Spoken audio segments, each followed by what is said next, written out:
DRC. Doctrine, reproof, correction, instruction unto righteousness.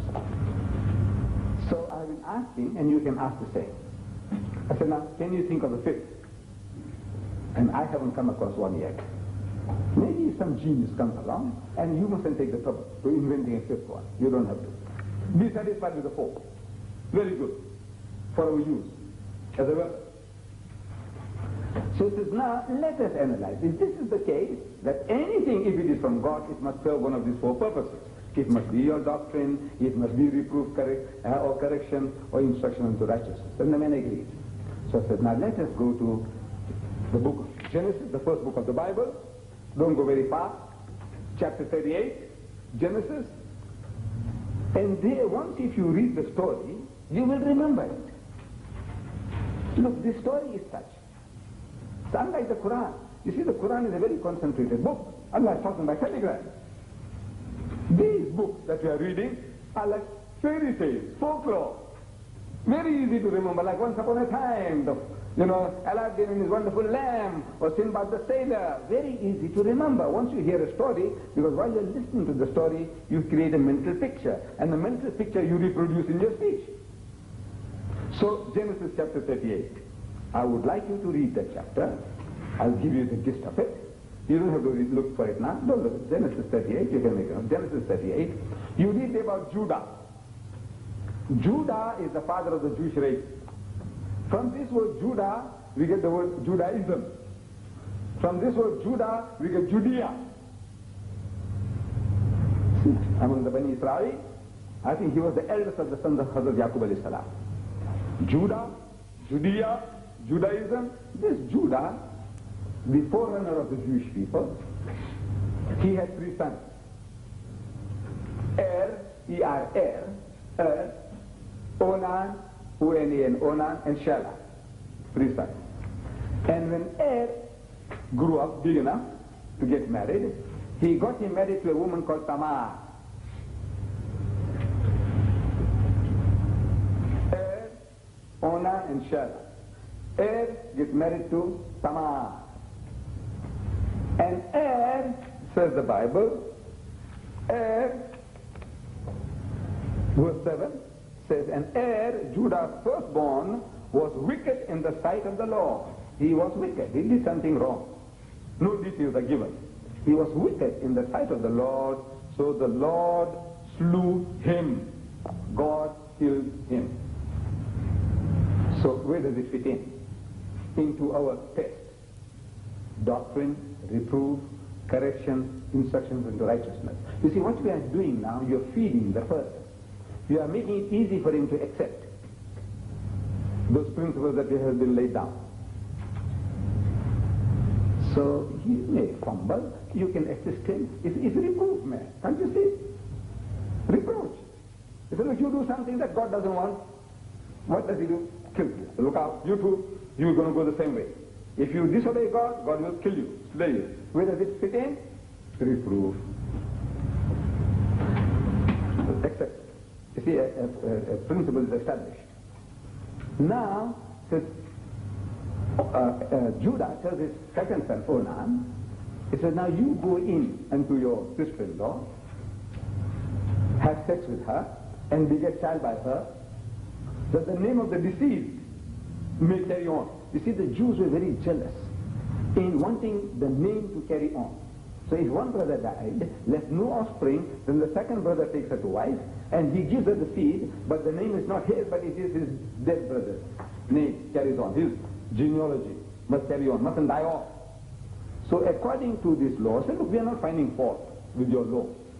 They call it the Levirate law, where the brother takes his deceased brother's widow as his wife. We are not finding fault with that. If this is your custom, if this is your culture, we are not finding fault with that. So assure the fellow, we are not finding fault with that. But now, according to the Jewish custom, Onan now goes in unto his brother's wife to fulfill his obligation. But when he is about to come to the climax, the thought occurs to him that the seed is his. This seed is his, but the name will be his brother. The brother is going to get the name. So he spills it on the ground. That's what the Bible says. He spilled it. You know what it? He spilled it on the ground. So this thing also God didn't like. And verse 10 we read, and the thing which he did displeased the Lord. Wherefore he slew him also. God also killed him because he didn't do something which God didn't. He did something which God didn't like. Killed him also. Where does that fit in? Reproof again. Very easy. Very easy. If you look up the Oxford Dictionary, you'll find this under onanism. And it's very, very easy to get started with a doctor. Any medical man that you come across, you know, he's very educated. We are not much, most of us, we are not as educated as doctors, medical men. But you can start with the doctors. He says, you know, doctor, onanism? He says, no. Generally, nobody knows. You see, because this is a term which is not commonly used. You say, you don't know onanism? Well, look at it in the Oxford Dictionary. So you read in the Oxford Dictionary, in the Oxford Dictionary it says coitus interruptus. You know that? I say, yeah, of course he knows that. That's what he knows. Coitus interruptus. That's the meaning given to it. So he says, you know where it comes from? He says, no. Look, you're going to town with a medical man. The doctor. The Christian doctor. He says, you know this term, onanism? He says, no. Shh, you got started with him now, onanism. You don't know? He says, no, if you look at the Oxford Dictionary, this is what it says. And you know where it comes from? From the Holy Bible. So yes, it's in the Bible. Where? It's in chapter 38 of book of Genesis. Then you tell him the story. You're telling him the story, but you are taking him somewhere. Where you want to take him. You are going to prove to him what you want to prove to him. That's why you're telling him, not for entertainment. But now he doesn't know that in the guise of entertainment, you're delivering a message. So now, the old man Judah, he tells his daughter-in-law Tamar, twice widowed now, twice widowed. So you go to your father's house and stay there until the third fellow Shelah is grown. And when he's grown, then I will call him. When he's big enough to perform his duty, to carry on the name of the deceased, then I will call you back from your father's house. But the Bible tells us that Judah, you know, for reasons, superstitious reasons, he was not prepared to call her back. Shelah is grown, perhaps he's already married, but he's not doing his duty. Because at the back of his mind, this woman is a witch. See, old people used to think like that. Your son gets married and within a few days the son dies. They say, well, the woman killed him, get him out. Might have been something wrong. You know, so many things can happen. Within a few hours a man can die. Within a couple of days a man can die. So we blame the poor woman. So you see, the woman, she's a witch. She destroyed my son. Then the second fellow also died. So now he's terrified. It's a peradventure. The Bible says, peradventure, the third fellow died. So he says, let me put her out of the way. So conveniently, he forgot her. Conveniently. This woman, Tamar, she sees now that the Shelah is grown and the old man is not calling her, so she wants to take revenge. Sweet revenge. So she gets the news that her father-in-law was going to Timnath to shear his sheep. So she goes and sits by the wayside, by the roadside, where the old man was going to pass by. And the old man sees her. The Bible says she had covered her face. She had covered her face. So the old man sees her and he's game. He's game. He comes up to her and he says, in the words of the Holy Bible, allow me to come in and do thee. Means let me have sex with you. So she says, what will that give me? That you may come in unto me. So he says, I said, I'll give you a kiss from the flock, a goat kiss. But he's not carrying the goat kiss with him. Maybe he enjoys her and she sees him no more. So she said, what guarantee that I will give it? She says, what guarantee do you want? So he says, your signet, your ring, and your bracelet, they used to wear in those days, you know, have bangles, and your staff, that danda, Ataya Musa, that he was carrying. So the old man gave it to her, and he cohabited with his daughter-in-law, and she became pregnant, says the Bible, immediately twins. The two sons had failed miserably. Ed failed, Onan failed, but the old man, one hit, two. Killing two birds with one stone. He did it. And in 3 months' time, the news went around. You just read the chapter 38, you'll remember the whole story. One reading, it'll become a part of you, okay? And share with people, but you're doing something, a job. You're entertaining the guy, but in the guise of entertainment, you're taking him somewhere. So he gets the news that your daughter-in-law has played the harlot, and she's, by child, is whoredom. So the old man is worked up into a frenzy. He says, bring her, we'll burn her. The whore, the bitch, will burn her. So they bring her, and before she can be reproached by the old man, with a servant, she sends the ring and the bracelet and the staff. He says, please, go and beg my father-in-law, pray, I pray you, I'm beseeching you to find out to whom these things belong, because the guy to whom these things belong is responsible for my condition. So the old man recognizes them, that it is his, and the Bible says he knew her no more. The Catholic Bible says he had no more intercourse with her. He had only one intercourse. The other one says he knew her no more, sexually, no more, only one. 9 months go by now, and it's time for delivery. So from the size of the abdomen, the nurse can make out that there are twins. And the Jews were very jealous to find out which was born first, because the firstborn gets all the inheritance. Unlike in Islam, all the sons will have equal. But the firstborn gets the priority. So if they are identical twins, and if once they both are out, and if they get mixed up, they won't know which is which. So they can be doing injustice to one of them. So now the nurse is waiting. And the first one puts his hand out of his mother's womb, says the Bible. Puts his hand out. And the nurse, quickly she ties a scarlet thread. And that must have been too sensitive, so he pulls it back. So the other guy comes out. So she calls his name Fares. Fares in Hebrew means the guy who breaks the queue. No, you don't take your turn. You break the queue, push forward, that's Fares. And then came out his brother with the scarlet thread, so they called him Zara. Zara means red in Hebrew, because he had the scarlet thread. Fares and Zara.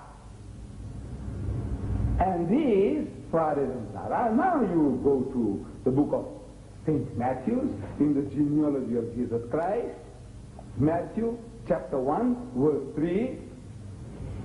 It says, and Judas begat Fares and Zara of Tamar. These are the great-grandfathers of the Christian Lord Jesus Christ.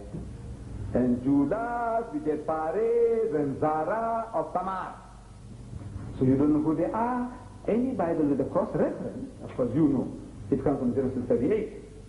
Judah, Fares, Zara, and Tamar. You'll find these names in Genesis chapter 38. But where there is a Bible with a cross-reference, everyone will have in the margin Genesis 38.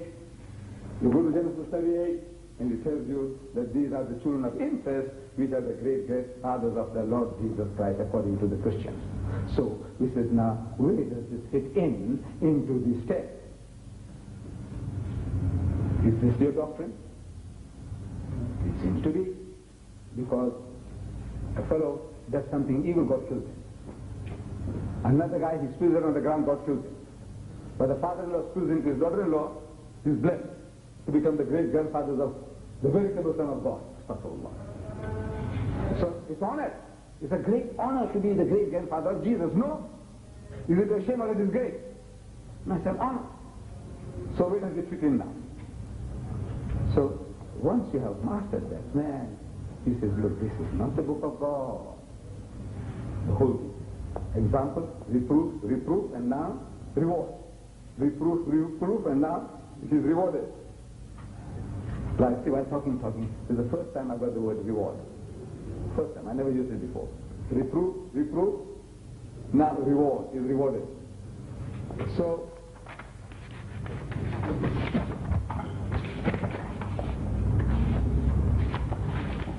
I will end this talk with this example here. You see, the accusation is often made, like Shorosh did. At the last meeting, he said, 1/3 of the Quran in my glorious language is copied from the Bible, meaning it's plagiarized. 75%. I'm sorry, 75%. 75%. 3/4. Alhamdulillah, we are in such a fortunate position that he can't produce a verse, one ayah. He's making generalization, but now, let me explain to you. Somebody talks about plagiarism. I will explain to you what plagiarism is. And so saying, it says, look, you have a Bible? Open the Bible.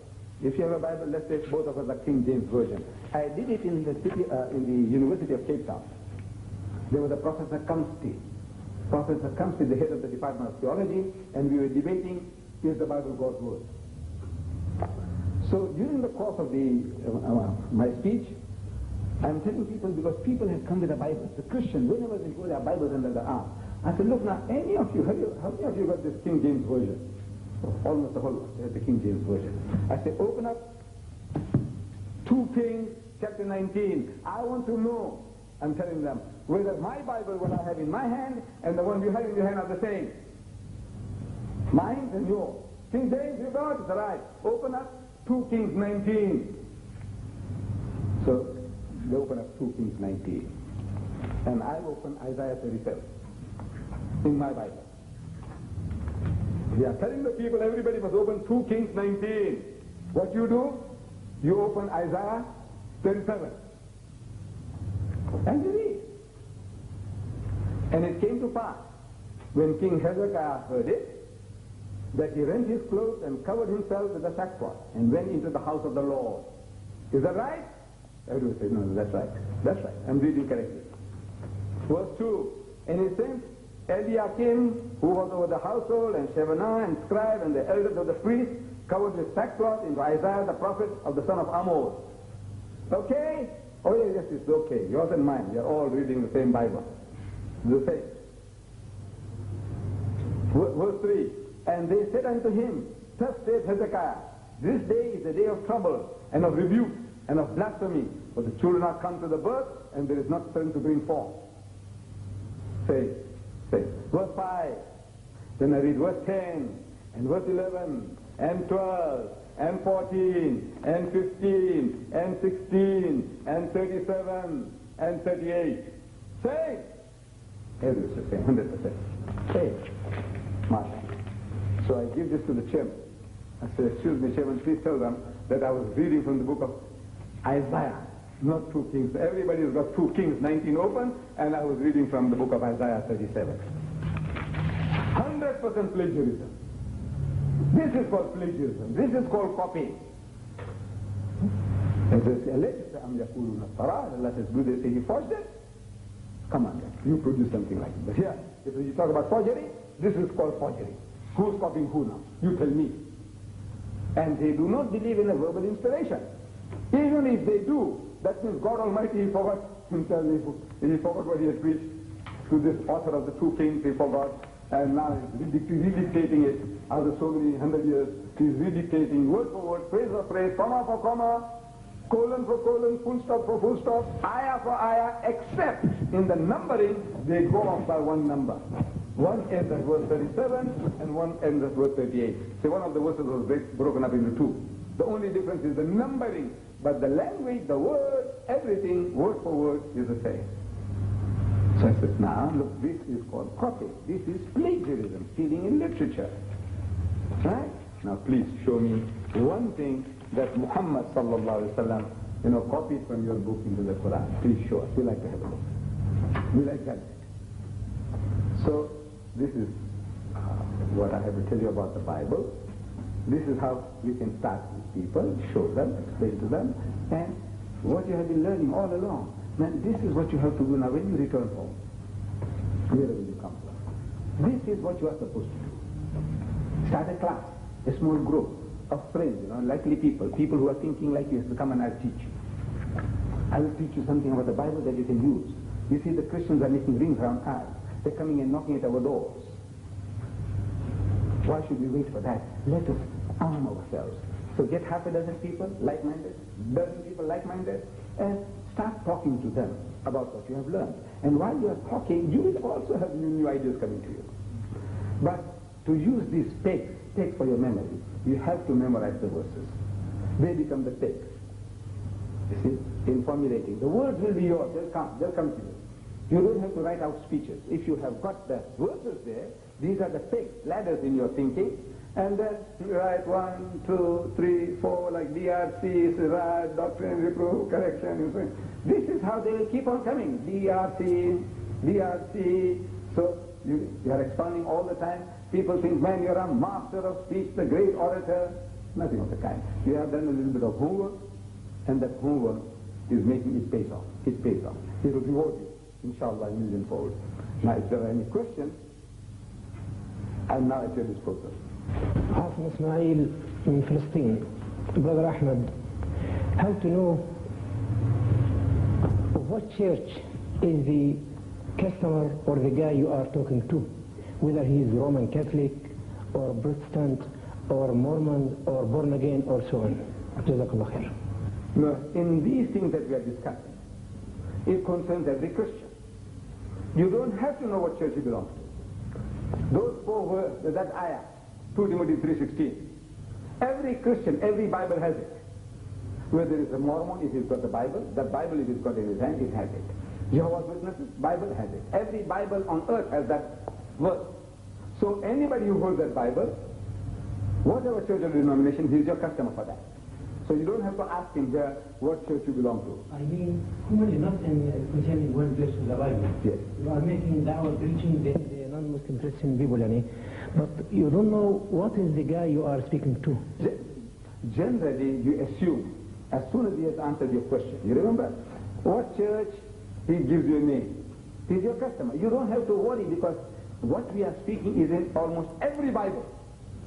When he says it's not in his Bible, then we'll be able to account for it. Like Ezekiel chapter 16, verse 25. Suppose you quote and say, no, it's not like that, that verse is not there. Then you say, now look, that verse, you look at the previous version of the King James Version, you'll find it was there as feet. And before that it was legs. And now you have taken everything out. The legs have gone out, the feet, the limbs have gone out, the feet have gone out. So then you can accuse him of further charge. If he says it's not in his book, you will know about that. But generally, whatever we are speaking is in every Bible of on earth. If there isn't, you'll make some new discovery. If you find it's not in his book, what you're saying, then you'll make some new discovery with which you can beat him with.